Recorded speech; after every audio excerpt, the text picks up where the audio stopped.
40대 박 씨는 최근 투병 생활을 하던 장인어른이 돌아가신 뒤 우리나라 법이 정말 억울하다며 사건 반장에 메일 한 통을 보냈습니다. 장인어른에게는 12년 동안 함께 산 동거녀가 있는데요.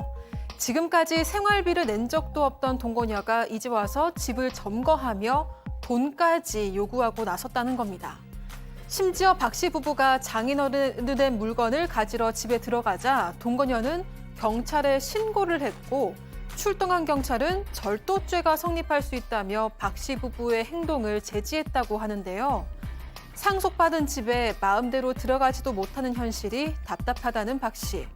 이들 사이에 대체 무슨 일이 있었던 걸까요? 자, 지금 사연도 우리 사방 가족께서 직접 제보해 주신 사연입니다. 자, 이런 일들 왕왕 있어요. 그러니까 이 박 씨의 장인어른은 이제 과거에 이혼을 하시고 그리고 이제 이후에 한 여자를 만나서 오랫동안 이제 사실혼 관계, 동거 생활을 좀 하셨던 것 같습니다. 그러니까 12년 전에 이제 우연히 이제 옛 조상의 땅을 이제 찾게 돼서 갑자기 땅이 생긴 거죠.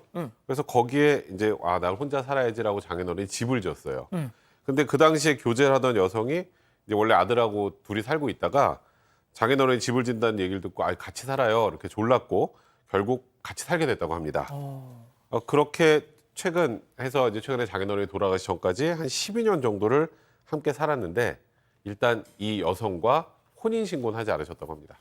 자, 사실상 동거를 했던 건데 결국 이 장인어른이 투병을 하기 시작하면서 이 동거녀와 사이가 틀어지기 시작했다. 네, 6개월쯤 전에 장인어른 폐렴이 심해서 병원에서 검사를 받았는데 알고 보니까 이게 폐렴이 아니라 폐암 3기였던 겁니다. 이게 진단을 받고 곧바로 병원에서 치료를 받기 시작을 했는데요. 아내랑 그 장인어른의 동거녀가 교대로 간병을 하기 시작했습니다. 그런데 그 당시까지만 해도 간병하려면 코로나 검사 받았어야만 했는데 당시 장인어른의 동거녀는 왜 내가 검사 비용을 내야 하냐, 그리고 꼭 이 검사 받아야 하는 거냐라고 여러 번 물어왔고요. 그래서 아내가 할 수 없이 그 비용을 다 댔다고 합니다. 이때부터 슬슬 아내도 화가 나기 시작을 했습니다. 그런데 어느 날 이번에 아내가 간병을 할 차례여서 병원에 갔는데 같은 병실 사용하고 있는 주변 보호자들이 가끔 오는 그 여자는 그쪽 엄마야? 이렇게 물어봤다는 겁니다. 그래서 아내가 그런 건 아니고요. 그냥 아버지랑 같이 사는 친구분이에요. 이 정도로 설명을 했는데 보호자들이 어쩐지 와서 하는 게 없어 라면서 간병은 안 하고 와서 잠만 자더라. 이런 얘기를 전한 거죠. 이런 주변 보호자들 얘기 듣고 아내는 너무 화가 나서 결국 그 뒤로 곧바로 직장을 그만두고 혼자서 장인어른을 챙기기 시작했습니다. 자, 소장님. 네. 세상에 그냥 뭐가 됐든 같이 우리 아빠랑 동거하는 분 12년. 이 정도 사실상 그냥 자기 의붓 엄마지 않습니까? 그러려니 생각을 했는데 세상에 간병한다고 하니까 그때부터는 막 여기 옆 침대 사람들이 저 사람 누구야? 막 얼마나 이게 그냥 남처럼 돌봤으면 그런 얘기를 했겠어요, 주변에서. 네, 그런 거죠. 이제 간병을 하지 않았다고 봐야 될 것 같아요. 지금 이 박 씨 주장하신 거를 다 이제 받아들일 경우에는요. 지금 이제 그 밥도 전혀 안 해주셨다는 거예요. 아무것도 안 해서 식사를 이제 아프시면 식사를 잘 하셔야 되잖아요. 집으로 오시면. 근데 식사조차 제대로 챙겨주지 않아서 결국에는 이제 박 씨 아내가 항상 죽을 쓴 겁니다. 그래서 이제 죽을 써서 냉장고에 이렇게 넣으면서 그 여자분께 이 죽 좀 데펴서 아버지 드리세요라고 얘기를 했는데 어느 날 와서 보면은 따끈하게 데워서는 본인이 혼자 먹고 그냥 이 아버지는 냉장고에서 그냥 식은 죽을 데워도 주지 않고 그냥 딱 주고 이러더라는 거예요. 그리고 또 어느 날은 보니까 정성껏 쓴 죽이 다 밖에 나와져 있고 다 상해 있고 그래서 그대로 갖다 버린 적도 있고 그래서 이제 뭐 밥을 안 챙겨준 것도 속상하지만 약은 꼭 먹어야 되니까 약은 꼭 챙겨주세요. 이렇게 얘기를 했는데 보니까 뭐 약도 잘 안 챙겨주는 것 같아요. 그래서 이제 물어보니까 아니 약도 뭐 혼자 못 먹어요? 뭐 이렇게 그 아버님 계신 곳에서 이렇게 좀 핀잔을 줬다고 합니다. 자, 서운한 마음이 얼마나 커지셨겠어요. 예, 서운하셨겠죠. 80대 장인어른이 연세가 80대 거기다 폐암 3기. 자, 제보자 목소리 한번 들어보시죠.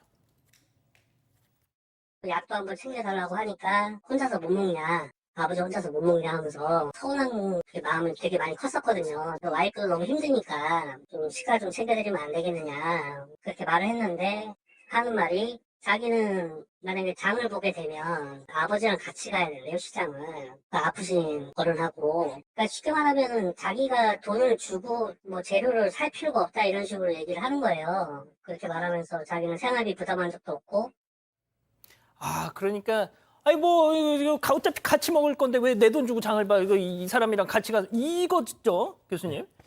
그러니까 제가 보니까 이제 12년 동안 살아도 아마 그 애정이 별로 없는 것 같아요. 그러니까 이제 거기에는 여러 가지 이유가 있겠습니다만 뭐 결국 이제 조강지처가 아닌 그런 부분도 있을 것이고 아마 이제 이거 동거녀 같은 경우는요 자기가 이제 일을 다니고 있는데 뭐 생활비를 갖다가 내지 않는다라고 이제 이쪽에서는 좀 이제 불만이 있는 것이고 또 장인어른 같은 경우는 이전에 이제 그 정년퇴직을 해가지고 연금이 나온다고 그럽니다. 어허. 그런데 이 박 씨 부부가 그 상황에서 생활비를 갖다가 이제 지원을 해줘서 그거로 이제 생활을 갖다가 하고요. 또 동거녀는 뭐 사실 장인어른의 담배값이라든가 뭐 그 정도 챙겨준 것에 불과하고 또 집안일도 거의 안 하고 완전히 공주같이 있었다는 거죠. 그래서 장인어른이 정정하실 때는 동거녀의 밥을 갖다 차려줬다 이렇게 얘기를 하는데 아마 동거녀는 내가 그 정도 대접받을 만하니까 뭐 그렇게 했을 거다 이렇게 생각을 아마 할 거예요. 또 아마 나하고 혼인신고를 했었더라면 이 재산 분할이라든가 이런 것들에 대해서 미리 좀 사전에 단도리를 안 해준 그 장인어른에 대한 그런 나름대로의 그 자기 어떤 논리가 있을 거라고 보는데 어쨌건 자관 모양새가 크게 좋지가 않습니다. 자, 폭발하는 사건이 벌어집니다. 네, 일단 집에 왔지만 당시 몸이 좋지 않기 때문에 장인어른이 산소 공급줄을 계속 끼고 있는 상황이었는데요. 화장실에 들어가다가 힘이 없어서 여기 넘어지면서 바닥에 머리를 좀 심하게 부딪힌 겁니다. 동거녀가 급하게 박 씨 아내한테 너희 아버지 다치셨다 이렇게 연락을 해서 아내가 급하게 이 구급상자를 들고 달려갔는데 동거녀는 그 사이에 나가고 없었던 겁니다. 아버지는 이렇게 피를 철철 흘리면서 저런 상태였는데 혼자서 그 수건으로 지혈을 하고 계셨다고 합니다. 이런 아버지를 두고 동거녀는 혼자 볼일을 보러 나갔던 거죠. 동거녀의 이런 행동을 보고 박 씨 부부는 그야말로 분통이 터졌습니다. 자, 황혼을 함께 보내는 뭐 정말 훌륭한 그런 동거 부부도 많으시겠죠. 자, 그런데 백 변호사님, 네. 장인어른이 돌아가셨어요. 네, 여기서부터가 이제 진짜 시작입니다. 아, 장인어른이 이제 한 달 전쯤에 돌아가시고 그리고 박 씨 부부는 장례를 다 치르고 일단 이 동거녀에게 이제 집에서 나가달라. 왜냐하면 이제 상속 재산이니까요. 그렇죠, 그렇죠. 나가달라고 요구를 했더니 전셋값 5천만 원을 줘야 나간다. 내 12년을 보상해줘. 네, 그러니까 이렇게 얘기를 했다고 하네요. 나는 받을 생각 없었는데 주변에서 꼭 받으라고 하더라고. 내가 그 돈을 받을 의무가 있대. 그냥 나가면 바보래. 돈을 받아야 나갈 테니까 그렇게 하라. 이렇게 얘기를 했다는 거예요. 돈 받을 권리가 있다고. 제가 이따 뒤에 설명드리겠습니다만 예. 제가 알기로는 없습니다. 이 권리는 없는 상황인데 일단 장인어른과 동거 생활 동안 기여한 바도 없이 5천만 원 안 주면 안 나가겠다라는 이 동거녀의 태도에 박 씨 부부가 굉장히 황당했다고 합니다. 자, 5천만 원을 요구한 장인어른의 이 동거녀, 심지어 집에 자물쇠까지 채웠다고요? 네, 그렇습니다. 이 박 씨 부부는 장인어른 바로 그 옆에서 살았어요. 그리고 장인어른하고 세탁기하고 밥솥을 공유했다고 합니다. 그러니까 뭐 거의 같은 건물 수준이 아니었을까라는 생각이 들어요. 그러니까 어차피 박 씨의 부인이 아버지의 밥을 다 해줬던 거죠. 근데 아버지가 돌아가시긴 했지만 어쨌든 공유하던 세탁기하고 밥이 그 집에 있으니까 이제 빨래를 하러 가든 밥을 하러 가든 당연히 이제 아버지 집에 간 거죠. 그리고 이 집은 이 박 씨의 아내가 이미 상속을 받았습니다. 그러니까 내 집이잖아요. 그렇죠. 그러니까 내 집으로 이제 빨래를 하러 가거나 밥을 하러 간 건데 이제 동거녀가 어느 날 열쇠로 다 집을 잠궈버려가지고 못 들어오게 된 거예요. 그래서 문 열어라. 여기 내 집이고 우리 밥도 먹어야 되고 빨래도 해야 되니까 문 열어라 라고 얘기하니까 나 그냥 안 해줘. 안 열어. 막 이렇게만 얘기하는 거예요. 그래서 왜 그러냐 그랬더니 그냥 이 집에 들락날락 하지 마. 라고 얘기를 하는 거예요. 그러니까 문을 안 열어주고 못 들어가게 하니까 이제 못 들어가고 있는데 이 박 씨 부부는 너무 좀 황당한 거죠. 왜냐하면 집도 우리 집이고 네, 어차피 상속도 받았는데 문을 잠그고 못 들어오게 하니까 못 들어가고 있는 겁니다. 자, 그냥 내 집에 남이 들어와 앉아가지고 배째라 하고 있는 겁니다. 자, 이 상황 관련해서 제보자 얘기 다시 한번 들어보시죠. 어이가 없잖아요.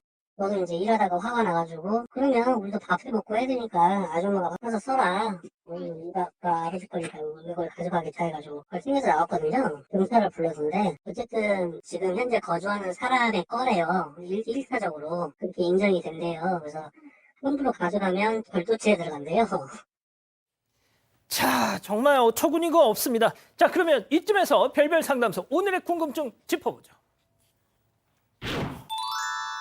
자, 장인어른의 집을 점거하니 동거녀, 돈까지 요구하는데 아까 백 변호사님이 짧게 단답식으로 말씀하셨잖아요. 네, 일단 5천만 원을 달라 받을 권리가 있다는 아닙니다. 이게 우리가 보통 기여분 생각 많이 하는데 사실혼 배우자는 상속권 자체가 없기 때문에 상속인 중에 특별한 기여한 사람을 받는 게 기여분이에요. 그러니까 상속인이 아니기 때문에 기여분 받을 권리는 없고요, 일단. 근데 이제 문제는 저 집에 들어가면 그럼 주거침입이 된다는데 그게 맞느냐? 맞습니다. 주거침입은 돼요. 왜냐하면 현재 점유하고 있는 게 불법 점유라고 하더라도 그 사람의 주거에 사실상 평온을 해야 하는 경우에는 주거침입 될 수 있어요. 그래서 일단은 할 방법은 명도 소송을 진행하셔야 됩니다. 명도 소송. 네, 그러니까 이 집에서 나가라라는 소송이죠. 왜냐하면 이 소유는 이제 상속인들로 넘어온 거니까 나랑 임대차 계약도 체결하지 않은 사람은 그냥 저기 버젓이 있잖아요. 그럼 여기에 점유할 권한이 없으니까 나가라라고 이제 소송을 제기해야 돼요. 그래서 그런 과정에서 보통 내보내는 과정에서 합의를 해서 돈을 좀 일부 주는 경우들이 있는데 그러니까 지금 제가 말씀드렸던 것처럼 이론적으로 저 동거녀에게 뭐 돈을 받을 권리나 저 집을 점유할 권리는 없지만 강제로 할 또 이쪽에 방법도 없는 상황이기 때문에 아이고야. 합의가 되지 않으면 결국 소송을 통해서 해결하셔야 되는 그런 상황입니다. 그렇군요. 자, 교수님. 그 살아생전에 말이죠. 그 어르신이 그냥 생전에 이걸 좀 정리하고 가셨더라면 더 좋았을 텐데 말이죠. 뭐 사람이라고 하는 것은 뭐 하루 앞을 우리가 내다볼 수 없기 때문에 어떻게 보면은 인생의 그 마무리를 갖다가 이제 상당히 혼란스러운 그런 상태에서 그냥 돌아가시고 저런 일이 벌어진 거죠. 그래서 이제 사실은 제가 이제 저 뭐 주위에서도 저런 일들이 있는 그런 그 예들을 보게 되면 아까 이제 우리 그 백 변호사께서 얘기하신 대로 저기서 이제 소송을 하고 하는 그런 과정이 아니라 사실 그렇게 하면 서로가 좀 약간 좀 뭐 창피하다 이런 것도 좀 있기 때문에 거기서 이제 적절하게 그 집안의 경제 규모에 맞는 정도로 어느 정도 이제 그 돈을 갖다가 조금 이렇게 그 주고 좋게 끝나는 그런 집들도 제가 봤습니다. 그 할머니 고생 많이 하셨다. 우리 아버지를 그동안에 돌봐주셔서 감사하다. 그렇죠. 뭐 이제 이런 식으로 해서 좋게 끝나는 그런 집들도 있기 때문에 꼭 저렇게 어떤 뭐 소송을 통해서 그렇게 그 어떤 결론을 내는 것보다는 조금 더 부드럽게 끝나는 그런 방법도 있다라고 하는 것을 말씀을 드립니다. 자, 소장님 짧게요. 그런데 사람이 다 똑같지가 않지 않습니까? 네, 그렇습니다. 그러니까 저는 굉장히 궁금하거든요. 아버지는 이 여성을 어떻게 생각했을까? 정말 부인으로 생각했을까? 아니면 나중에 막에는 정말 괘씸하고 상처를 받으셨을까? 궁금한데요. 어쨌든 지금 하시는 행동은 상식적이지가 않기 때문에 이 박 씨 부부께서 굉장히 좀 원망스럽고 원통한 거는 사실인 것 같아요. 저도 그렇지만 좀 원만하게 잘 해결됐으면 좋겠다. 좀 쿨하게 잘 마무리됐으면 좋겠다고 생각합니다. 그렇군요. 자, 우리 가족 여러분 의견 좀요. 네, 일단 민윤기님, 저 말이 사실이라면 그냥 얹혀 사는 남인데 어쩌다 12년이나 같이 사셨을까요? 하셨고요. 바른사람님, 편하게 살다가 한몫 챙겨야겠다 한 것 같습니다 하셨습니다. 은영님도 한 푼도 주시면 안 돼요 하셨고, 김현주님도 너무 비상식적이라 무슨 말을 할지 모르겠네요 하셨습니다. 답답합니다. 자, 별별 상담소 이렇게 정리하고요. 가족 여러분, 잊지 마시고 구독과 좋아요 알림 설정 여기. 여기.